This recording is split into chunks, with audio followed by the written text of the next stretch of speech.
Hello traders, today the video will be devoted to a topic that many of you are familiar with, but more and more people, especially beginners, are facing difficulties in this area. We are talking about P2P trading on Binance. We will talk not only about the process and principles itself, but also about how to avoid fraud despite the high degree of reliability of this service. Subscribe to the channel and share in the comments your experience of interacting with P2P trading. P2P trading is the direct buying and selling of cryptocurrencies by users without the involvement of a third party or intermediary. Why is this service needed? Just for example, for exchange of your assets for fiat or vice versa by buying cryptocurrency for fiat money. Some compare P2P exchanges to marketplaces, and indeed they allow buyers and sellers of cryptocurrencies to interact with each other. Buyers and sellers can view listings or post their own, and P2P exchanges also provide a degree of protection for all participants in a transaction through a feedback or rating system.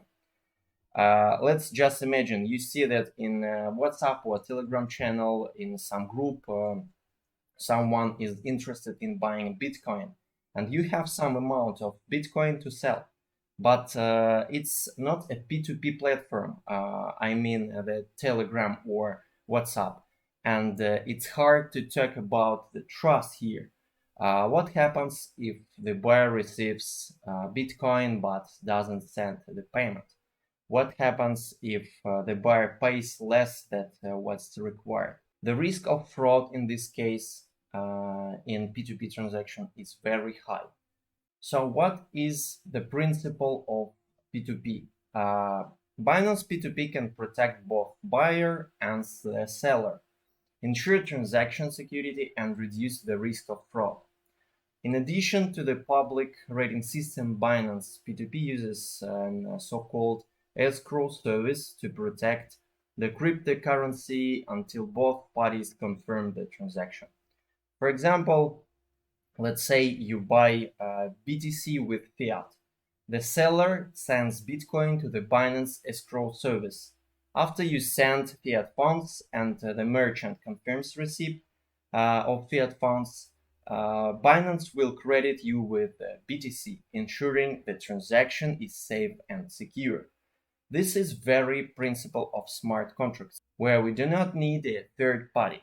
The advantages of P2P service. One of the advantages is access to the global market of buyers and sellers of cryptocurrency that is available in over 180 countries all over the world. And this allows you to trade cryptocurrency with people all over the world in seconds. Then various payment methods as you wish depending on the region. The next advantage is absence of commission. The transaction is made at the price agreed upon by the seller and the buyer according to the posted ad. And finally, as I mentioned already, transaction security thanks to escrow service. Now let's see how it works. In order for the P2P function to be available, you must have in the tab security authenticator app turned on. You just download on your mobile the Authenticator app, scan the QR code, and the reason we will discuss a little bit later. So I want to exchange USDT using P2P. I can do it in almost any currency according to the rate in the ad that I choose, and the funds will go to my bank card in the chosen currency. Let's imagine I want to exchange tethers for Polish currency. I choose the PLN, and our funds should be deposited in the funding wallet. You should transfer exact amount through this tab from spot to funding wallet, the exact sum. And from there, the escrow service itself transfers funds to the counterparty. The next step is extremely important. We go to P2P User Center, and here I specify the payment method so that the person on the other end of the transaction can credit funds to my bank card. Here we add a payment method, and it's absolutely secure. Then we choose the payment method that we added. I choose the exchange price that suits me, which depends usually on the payment method and the amount. Pay attention to the limits. So we click on sell USDT. Let's try to sell $10.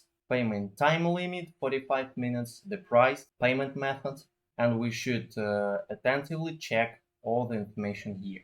Sell USDT. Our counterpart have 45 minutes to proceed this transaction. When the payment has passed, your counterparty indicates that he transferred the funds, and you must confirm this fact. You go to the banking application and check the amount. Only after that you confirm the payment. If during the specified period the person hasn't made a payment, your operation is rejected. Funds remain in your funding wallet.